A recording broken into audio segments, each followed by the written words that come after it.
Hujambo na karibu mtazamaji wa Zone Media. Hapa nakuletea kwa undani kabisa umfahamu Mojtaba Khamenei, mtoto wa aliyekuwa kiongozi mkuu wa Iran Ali Khamenei, ambaye amechaguliwa kuwa kiongozi mkuu wa taifa hilo mapema siku ya kuamkia leo hii.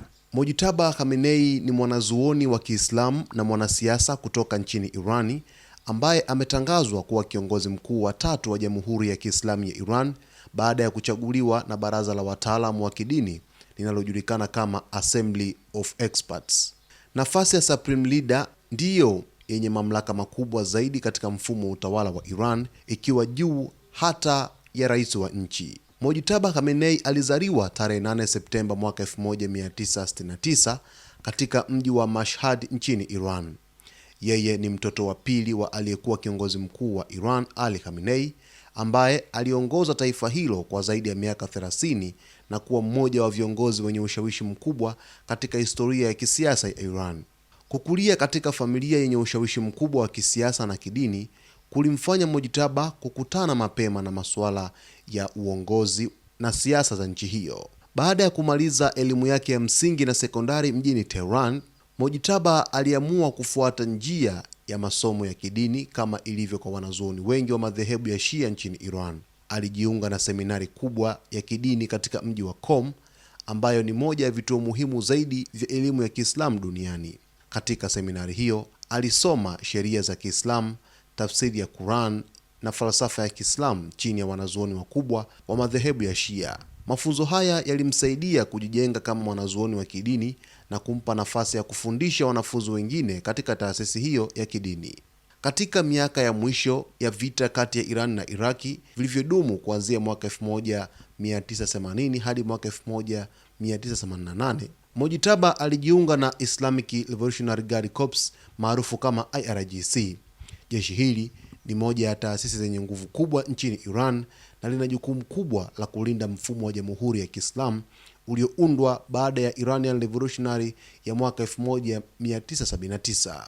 Ushiriki wake katika jeshi hilo ulimjengea uhusiano wa karibu na viongozi wa kijeshi ambao baadaye uliongeza ushawishi wake ndani ya siasa za nchi hiyo.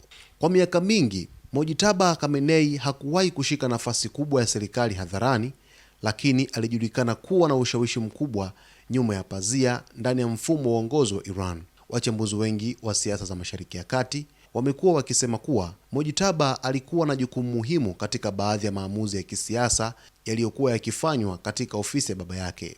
Pia alihusishwa na kuratibu mawasiliano kati ya viongozi wa kisiasa, taasisi za usalama na viongozi wa kidini nchini humo. Kwa sababu ya uhusiano wake wa karibu na jeshi la walinzi wa mapinduzi pamoja na taasisi nyingine za usalama, Mojtaba alionekana kuwa mmoja wa watu wenye ushawishi mkubwa katika siasa za Iran hata kabla ya kutangazwa kuwa kiongozi mkuu. Hata hivyo, jina la Mojtaba Khamenei pia limewahi kuhusishwa na mijadala na ukosoaji kutoka kwa wapinzani wa serikali ya Iran. Baadhi ya wanaharakati na makundi ya upinzani waliwahi kumtuhumu kuhusika katika kukandamiza maandamano yaliyotokea baada ya uchaguzi wa rais wa Iran mwaka 2009. Aidha, mwaka 2019 serikali ya Marekani ilimweka Mojtaba Khamenei katika orodha ya vikwazo vya kiuchumi, ikidai kuwa alikuwa sehemu ya mtandao wa ushawishi uliokuwa karibu na baba yake katika uongozi wa Iran. Serikali ya Iran ilikataa madai hayo na kusema yalikuwa ni sehemu ya shinikizo la kisiasa kutoka nchi za Magharibi. Baada ya kifo cha Ali Khamenei, baraza la Assembly of Experts lilikutana katika kikao maalum na hatimaye kumchagua Mojtaba Khamenei kuwa kiongozi mkuu mpya wa Iran. Nafasi ya kiongozi mkuu ina mamlaka makubwa sana katika nchi hiyo. Kiongozi huyo ndiye anayesimamia jeshi, taasisi za usalama, mahakama na sera kubwa za taifa. Pia ana ushawishi mkubwa katika maamuzi ya kisiasa na kidini nchini Iran. Kuchaguliwa kwa Mojtaba kumekuwa tukio kubwa katika historia ya Iran kwa sababu ni mara ya kwanza mtoto wa kiongozi mkuu aliyekuwa madarakani kuchukua nafasi ya baba yake tangu mapinduzi ya Kiislamu ya mwaka 1979. Wakati baadhi ya watu wanaona kuwa hatua hiyo kama ishara ya mwendelezo wa mfumo wa utawala wa Iran, wengine wameibua mjadala kuhusu uwezekano wa kuonekana kama mfumo wa urithi wa kifamilia. Mojtaba Khamenei anaingia madarakani katika kipindi hiki kigumu sana kwa Iran.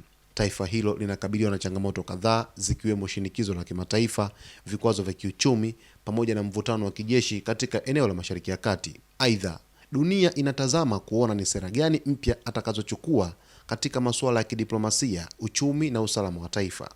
Uongozi wake unaweza kuwa na athari kubwa si tu kwa Iran bali pia kwa siasa za Mashariki ya Kati na uhusiano wa kimataifa kwa ujumla. Kwa sasa wengi wanamwangalia kwa karibu Mojtaba Khamenei ili kuona namna atakavyoiongoza Iran katika kipindi hiki kipya cha kisiasa na kihistoria, huku taifa hilo likiwa kwenye vita kwa hivi sasa.